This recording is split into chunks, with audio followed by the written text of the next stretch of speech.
Our next story is The Smartest Giant in Town. Do you remember this one? We read this in school quite a long time ago. It's a really good one. It's all about George. Here he is. George was a giant, the scruffiest giant in town. He always wore the same pair of old brown sandals and the same old patched up gown. I wish I wasn't the scruffiest giant in town, he said. There's some other giants looking very smart, and he does look quite scruffy, doesn't he? But one day, George noticed a new shop. It was full of smart clothes, so he bought a smart shirt and some smart trousers, a smart belt, a smart stripy tie, some smart socks with diamonds up the side, and a pair of smart shiny shoes. Now I am the smartest giant in town, he said. George left his old clothes behind in the shop, and he was about to go home when he heard a sound. On the pavement stood a giraffe who was sniffing sadly. "What's the matter?" asked George. "It's my neck," said the giraffe. "It's so very long and it's so very cold. I wish I had a scarf to keep me warm." "Cheer up," said George, and he took off his stripy tie. "It didn't match my socks anyway," he said, as he wound it round and round the giraffe's neck. It made a wonderful scarf. "Thank you," said the giraffe, and as George strode towards home, he sang to himself, "My tie is a scarf for a cold giraffe, but look me up and down, I'm the smartest giant in town." George came to a river. On a boat stood a goat who was bleating loudly. "What's the matter?" asked George. "It's my sail," said the goat. "It blew away in a storm. I wish I had a strong new sail for my boat." Oh dear, how do you think George can help? What could he do? "Cheer up," said George, and he took off his new white shirt. It kept coming untucked anyway, he said, as he tied it to the mast of the goat's boat. It made a magnificent sail. "Thank you," said the goat, and George strode on, singing to himself. "My tie is a scarf for a cold giraffe. My shirt's on a boat as a sail for a goat. But look me up and down, I'm the smartest giant in town." George came to a tiny, ruined house, and beside the house stood a white mouse with lots of baby mice, and they were all squeaking. "What's the matter?" asked George. "Oh, it's our house," said the mother mouse. "It burned down, and now we don't have anywhere to live. I wish we had a nice new house." Oh dear, look.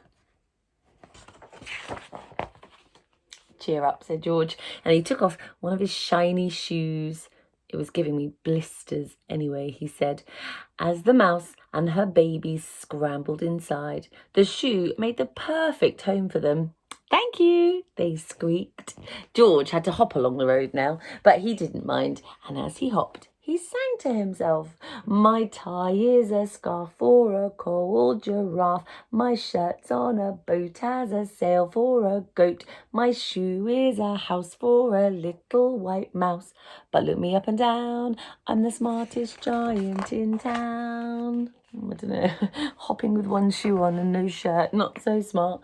George came to a campsite, and beside a tent stood a fox who was crying. Goodness me, George is finding lots of very sad creatures. "What's the matter?" he said. "It's my sleeping bag," said the fox. "I dropped it in a puddle. Oh, I wish I had a warm, dry sleeping bag." What could he help? What's George got that he could give to the fox as a sleeping bag? Any ideas? "Cheer up," said George, and he took off one of his socks with the diamonds up the side. Look at that. Look at Mr. Fox. "It was tickling my toes anyway," he said, and as Fox snuggled into it, it made a very fine sleeping bag. "Thank you," said the fox.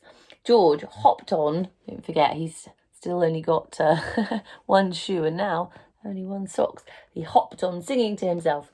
My tie is a scarf for a cold giraffe. My shirt's on a boat as a sail for a goat. My shoe is a house for a little white mouse. One of my socks is a bed for a fox.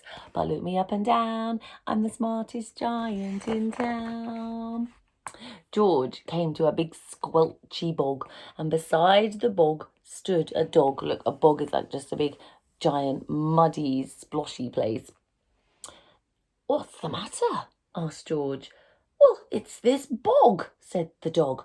I need to get across, but I keep getting stuck in the mud. Gosh, yes, he does, doesn't he? I wish there was a safe, dry path. Well, you know how this story works out now. George is really good at helping out. So what has he got left that he bought from the shop that he could lay out as a path? Any ideas? Cheer up, said George, and he took off his smart new belt. It was squishing my tummy anyway, he said, as he laid it down over the bog. It made an excellent path. Thank you, said the dog. The wind started to blow, but George didn't mind. He hopped on, singing to himself. Look, his trousers are starting to fall down now. My tie is a scarf for a cold giraffe. My shirt's on a boat as a sail for a goat. My shoe is a house for a little white mouse. One of my socks is a bed for a fox. My belt helped a dog who was crossing a bog.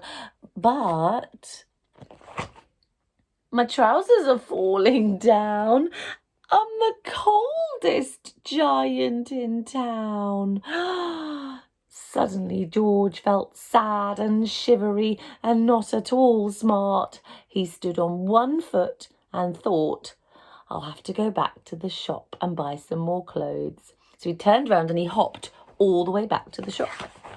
But when he got there, it was closed. Oh no, said George. He sank down onto the doorstep and a tear ran down his nose. He felt as sad as all the animals he had met on his way home. Then, out of the corner of his eye, he saw a bag with something familiar poking out the top. My gown, he yelled, my dear old gown and sandals.